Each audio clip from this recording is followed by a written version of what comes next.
Jetzt hatten wir die letzten Tage gleich 2 Videos hier, in denen wir das 2013 eingestellte Command & Conquer Generals 2 behandelt hatten, und so musste ich auch in vielen Kommentaren lesen, dass ihr das schon gerne mal gezockt hättet. Tatsächlich ist das, mit gewissen Abstrichen, mit der Mod Generals 2 für C&C Alarmstufe Rot 3 möglich, was ich euch in diesem Video daher mal zeigen möchte.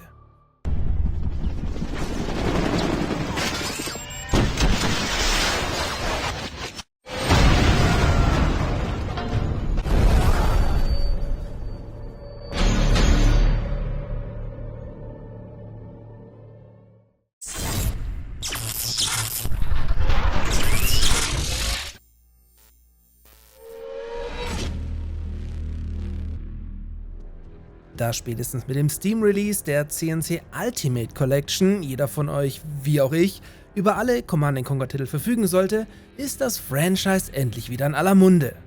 Also hör gut zu, EA, ja, wir wollen einen Nachfolger und so, macht mal. Jedenfalls findet ihr zum Beispiel auf moddb.com eine Vielzahl von der Community erstellten Zusatzinhalte für alle Command & Conquer Spiele, sodass ihr auch ohne EA, wenn ihr alles zocken wollt, wahrscheinlich die nächsten 10 Jahre gut beschäftigt seid.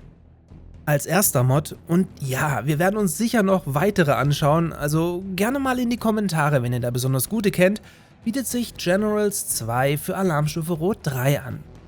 Diese Generals 2 Mod ist in vielen Versionen erschienen und gibt es daher auch für Zero Hour sowie für Tiberium Wars, welche wir aber hier mal ignorieren. Grob gesagt ersetzt die Mod die 3 vorliegenden Fraktionen von C&C 3, also Alliierte, Sowjets und Japaner, ja, Japaner und nicht Chinesen, sorry, durch die für Generals 2 geplanten Fraktionen, also die Global Liberation Army, kurz GLA, die APA bzw. Asiatisch-Pazifische Allianz und die EU, also die Europäische Union. Auch könnt ihr hier die namensgebenden Generäle auswählen und das Ressourcensammeln funktioniert ebenfalls exakt so wie in einem Generals C&C. Spielen könnt ihr hier Skirmish gegen die KI und wohl auch im Multiplayer, was ich aber nicht getestet habe. Eine Singleplayer-Kampagne gibt es hier nicht. Die Mod in der Remastered-Version für Red Alert 3 könnt ihr euch auf moddb herunterladen. Alle Links findet ihr wie immer in der Videobeschreibung. Ihr braucht hier zum einen die Generals 2 Remastered V161 CN RAR-Datei sowie die Generals 2 Remastered V161 EN Patch RAR, welche das Spiel dann ins Englische übersetzt. Bevor ihr mit der Installation beginnt, müsst ihr Alarmstufe Rot 3 einmal gestartet haben, damit es vollständig installiert ist. In diesem Zug am besten auch gleich die Grafik und so einstellen. Mir ist das Game hier mehrmals gecrashed, also nicht gleich aufgeben, irgendwann klappt's. Vielleicht. Danach das Spiel wieder schließen und in eurem Windows-Dokumente-Ordner nach Red Alert 3 suchen. Hier habt ihr wahrscheinlich noch keinen Mod-Ordner, den ihr euch in diesem Fall einfach kurz erstellt. Danach die entpackte Mod hier reinkopieren und anschließend noch die entpackten Sprachdateien drüber kopieren bzw. die vorhandenen ersetzen lassen. Um in Red Alert 3 Mods auswählen zu können, benötigen wir den etwas versteckten Spielbrowser. Hierfür klickt ihr in Steam mit der rechten Maustaste auf euer Alarmstufe Rot 3 und dann auf Eigenschaften. Unter Allgemein bei Startoptionen wählt ihr Command & Conquer Alarmstufe Rot 3 Spielen aus und tippt darunter in der Textzeile -UI.